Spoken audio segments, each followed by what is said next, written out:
साहब ने कहा बेटा अनुराग अवस्थी हमारे अस्पताल में आना, बहुत सारे मरीज पड़े हैं, इनको हंसा के जाना, 1 घंटे का मौका देना। हमने कहा ठीक है सर जी। सुबह सुबह नहा धो लिए, चश्मा टोपी लगा के अस्पताल में चले गए। जाकर देखे तो ऐसे ही पूरे मरीज बैठे थे, लगे हमने हंसाने।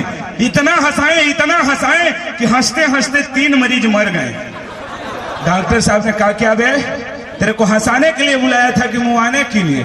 हम कहीं क्या करी साहब, हंसावत रहनी, कुल मर गए, नौकरी से निकाल दिए। हमारा डायरेक्ट प्रमोशन हो गया। वहां से निकले डायरेक्ट रेलवे ड्राइवर हो गए। और दिल्ली से मालगाड़ी लेके फैजाबाद आ रहे थे।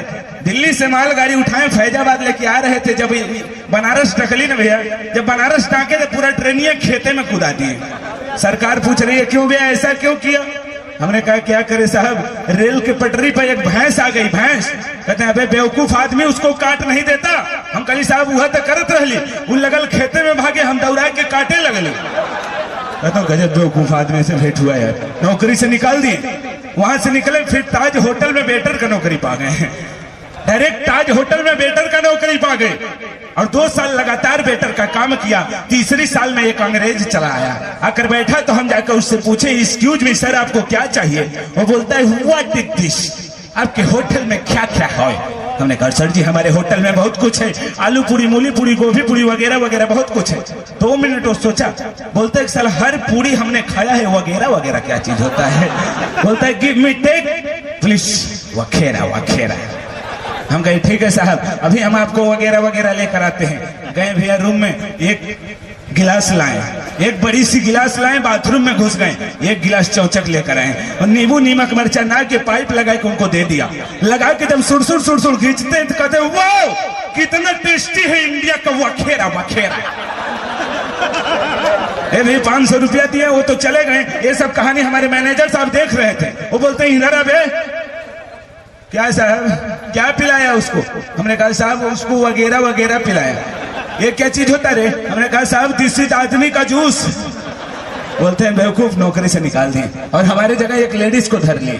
लेडीज भी 1 साल काम की, दूसरी साल में वो अंग्रेज फिर चला आया। आकर बैठता है, लेडीज जाके पूछती है एक्सक्यूज मी सर आपको क्या चाहिए?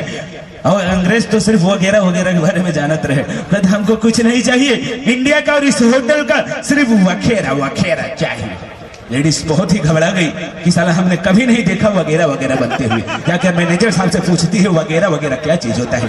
मैनेजर साहब समझ गए, बस करो, वो अंग्रेज चला आया। मैनेजर साहब कुल हमार कहानी ओके बताओ ना, हमारे सब कहानी लेडीज को बताएं। लेडीज भी एक गिलास ली गई बाथरूम में, एक गिलास ली आई, पाइप ना कर दे दी। लगाई कि जब सुरसुर तू हुलुक्का पी गई ना तो गिलासवा फेंक के कहता है कितना खराब वगैरह।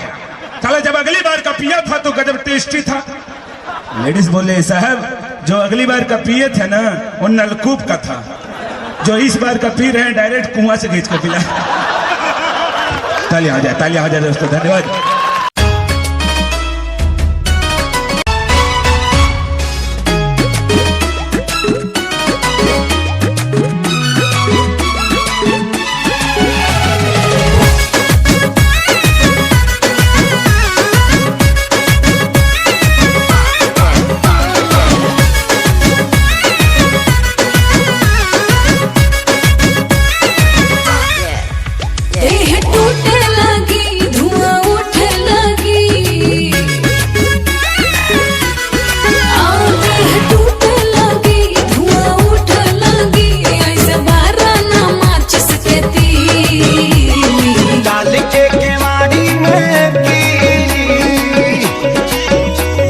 सूते के